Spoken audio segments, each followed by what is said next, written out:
तो पिछले एपिसोड में हमने देखा कैसे वांग हाओ अपना क्वालिटी टाइम शुए के साथ स्पेंड कर रहा था, जहाँ दूसरी तरफ उसके दोस्त परेशान हो रहे थे क्योंकि उन्हें नहीं पता था कि वांग हाओ मजे कर रहा है। उन्हें लग रहा था पता नहीं वांग हाओ कहाँ फंस चुका है, पर शुए फाइनली अपने टेलीपोर्टेशन अरे का यूज करके वांग हाओ को वापस भेज देती है। इस एपिसोड की स्टार्टिंग में हमें जियांग को दिखाया जाता है जो अपने दोस्तों के साथ मिलके जंगल में अपने स्नेक स्पिरिट की हेल्प से कुछ जानवरों को पकड़ने की कोशिश कर रहा था। वो तो जंगलों में जानवरों को पकड़ के मजे कर रहा था, पर उसकी हालत तो तब खराब होती है जब उसे वांग हाओ की आवाज आने लगती है। तभी वहाँ पोर्टल से वांग हाओ की एंट्री हो गई थी, जिसे देखकर उसे लगता है कि ये भूत है। उसके सारे दोस्तों से छोड़कर भाग जाते हैं और बेचारा डर के मारे सारी पोल पट्टी खोल देता है कि वो मैं नहीं था जिसने तुम्हें उस ड्रैगन के साथ भेजा, वो तो स्वॉर्ड पवेलियन के लोग थे, मैंने तो रोकने की कोशिश भी की। जियांग को लग रहा था कि ड्रैगन ने वांग हाओ को खा लिया और ये ड्रैगन का भूत है जो उससे बदला लेने आया है। तभी छोटू ड्रैगन भी बाहर निकलकर जियांग को डराने में कोई कसर नहीं छोड़ता। वो तो उसे इतना डरा देता है कि मैं तो तुम्हें लाइफ टाइम तक हॉन्ट करने वाला हूँ। वांग हाओ छोटू ड्रैगन को चुप कराते हुए जियांग से पूछ रहा था कि आखिर उसके दोस्त कहाँ है। जियांग को जब पता लगता है कि उस ड्रैगन ने इनको नहीं मारा तो उसकी सांस में सांस आती है। वो बता रहा था कि वो लड़की तो इतनी ज्यादा स्ट्रॉन्ग है कि स्वॉर्ड पवेलियन से लड़ गई और तुम्हारा दोस्त तो इतना रिच है कि उसने आते ही यहाँ दुकान खोल ली और अब वो दोनों के दोनों मिलके पूरे सिटी में लोगों से पंगा लेते फिर रहे हैं। जियांग को डर था कि टाइरिच उसे भी परेशान करेगा तो वो उससे बचने के लिए जंगलों में छुपता फिर रहा है। वांग हाओ को अपने दोस्तों की हरकतों पे काफी हंसी आ रही थी। दूसरी तरफ हमें टाइरिच और मोयांग को दिखाया जाता है जो स्वॉर्ड पवेलियन के बच्चों से पंगा ले रहे थे। जहाँ मोयांग से पिटने के बाद सबको लगता है कि मोयांग स्ट्रॉन्ग है, टाइरिच के पास बस पैसा है, उसे फाइट करनी नहीं आती। बट टाइरिच बता देता है कि अगर उसने स्वॉर्ड पकड़ लिया ना फिर किसी का यहाँ टिकना मुश्किल हो जाएगा। अब शहर में इससे उससे पंगा लेने की वजह से वहाँ पे काफी सारे लोग आ जाते हैं उनसे फाइट करने के लिए। जहाँ इस बार फाइटिंग की कमान हमारा टाइरिच संभालने वाला था क्योंकि उसके अकॉर्डिंग जब वांग हाओ आएगा तो कुछ कचरे कम हो जाने चाहिए शहर से। पर इससे पहले कि उनकी फाइट स्टार्ट होती वहाँ वांग हाओ आ जाता है, जिसके जंप करने के ऑरा से कुछ लोग तो वैसे ही दूर हट जाते हैं। वांग हाओ को देखने के बाद टाइरिच तो बिल्कुल रिलैक्स हो गया था कि चलो अब उसकी सरदर्दी कम होने वाली है। इतना ज्यादा रिलैक्स हो गया था कि अपनी चेयर मंगा के आराम फरमाने बैठ जाता है, जैसे कि उसकी जिम्मेदारी संभालते संभालते तो बेचारा इतना ज्यादा थक गया है कि अब उसकी बस की बात नहीं है। दूसरी तरफ मोयांग वांग हाओ को देखकर काफी ज्यादा खुश हो जाती है। वांग हाओ को टाइरिच की हरकतों पे हंसी आ रही थी और दूसरी तरफ सब लोग डर रहे थे कि अब उनकी फाइट वांग हाओ से होने वाली है। वांग हाओ तो अपनी स्वॉर्ड निकाल के सबको धमकी देने लगता है कि कौन था जो उसके भाई को हाथ लगाने वाला था। ये बातें सुनने के बाद तो टाइरिच और ज्यादा रिलैक्स हो जाता है। दूसरी तरफ सभी लोगों को पता था कि वांग हाओ उस ड्रैगन के साथ कहीं दूर चला गया था, तो अब वो सभी समझ जाते हैं कि अगर वांग हाओ जिंदा है तो इसका मतलब उसने उस ड्रैगन को मार के उसके अंदर से उसका क्रिस्टल निकाल लिया है। तो अब उन सबको वांग हाओ के पास से वो क्रिस्टल चाहिए था। जिसे सुनने के बाद मोयांग कहती है कि बताओ मारा किसने है और इनको तो ऐवे ही चाहिए। वैसे मोयांग को यहाँ वांग हाओ की काफी फिक्र हो रही थी कि इतने सारे लोगों से वो अकेले कैसे निपटेगा,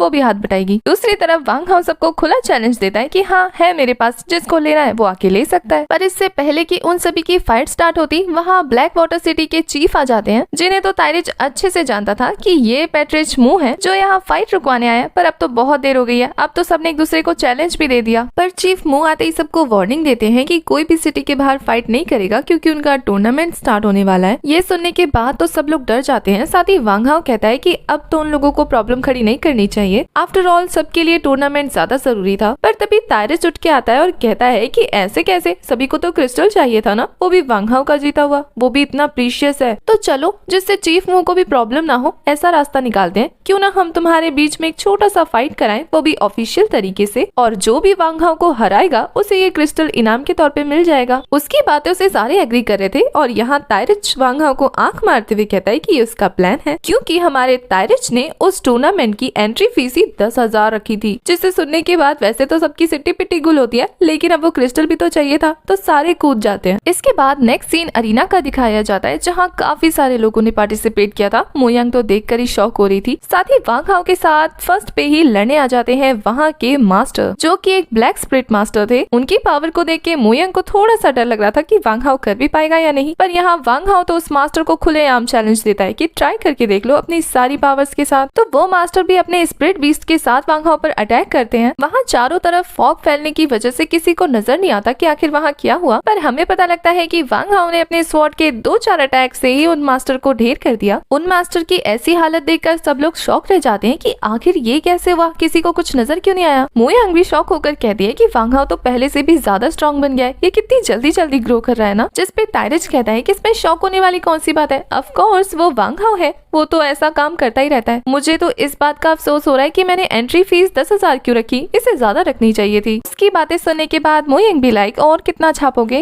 दूसरी तरफ वांग हाओ जिनसे भी फाइट कर रहा था उन्हें तो अरीना के बाहर फेंक रहा था। वैसे वांग हाओ की ये फेंकने की नई स्किल्स देखने के बाद तो ताइरिज भी इम्प्रेस हो जाता है कि वाह मेरा बच्चा तो एकदम फादर बन गया। वैसे यहाँ सबको टूटता फूटता देखकर तो ऑडियंस काफी ज्यादा बुरी तरीके से डर रही थी। तभी ताइरिज कहता है कि बस 1 घंटा और बचाए, जिसको पार्टिसिपेट करना है ना वो फटाफट आके कर लो, बाद में मत कहना कि मौका नहीं दिया था। अब ताइरिज की बातें सुनने के बाद ऑडियंस में से एक बंदा कहता है एक तो 10,000 रुपए मांग रहे हो एंट्री फीस, ऊपर से अगर हम टूट फूट गए तो उसके पैसे कौन देगा, वैसे भी तो लोग उड़ रहे हैं। ये सुनने के बाद वांग हाओ भी लाइक बात तो सही है। तभी वहाँ कहीं से उड़ती उड़ती एक स्वॉर्ड आती है जिसे वांग हाओ ने ब्लॉक किया था और फिर पता लगता है कि ये स्वॉर्ड तो स्वॉर्ड पवेलियन के स्टूडेंट्स के हैं, जिनके आने का अंदाजा तो शायद ताइरिज को भी नहीं था, क्योंकि वो भी उन्हें देखकर काफी ज्यादा शौक होता है कि इनकी हिम्मत कैसे हुई यहाँ आने की। वैसे यहाँ स्वॉर्ड पवेलियन के सारे स्टूडेंट उस टूर्नामेंट में पार्टिसिपेट करने नहीं आए थे, बल्कि वांग हाओ से बदला लेने आए थे अपने भाई की मौत का, जिन्हें देखकर ऑडियंस के साथ साथ मो यंग भी काफी ज्यादा शौक हो जाती है कि अब वांग हाओ क्या करेगा, क्योंकि पिछली बार यही लोग थे जिन्होंने अरे बनाकर वांग हाओ को दूर भेज दिया था। पर उन्हें देखने के बाद तो वांग हाओ का रिएक्शन ऐसा लग रहा था जैसे तुम्हारा इंतजार है, जल्दी आइए। और इसी के साथ हमारा ये वाला एपिसोड हो जाता है खत्म।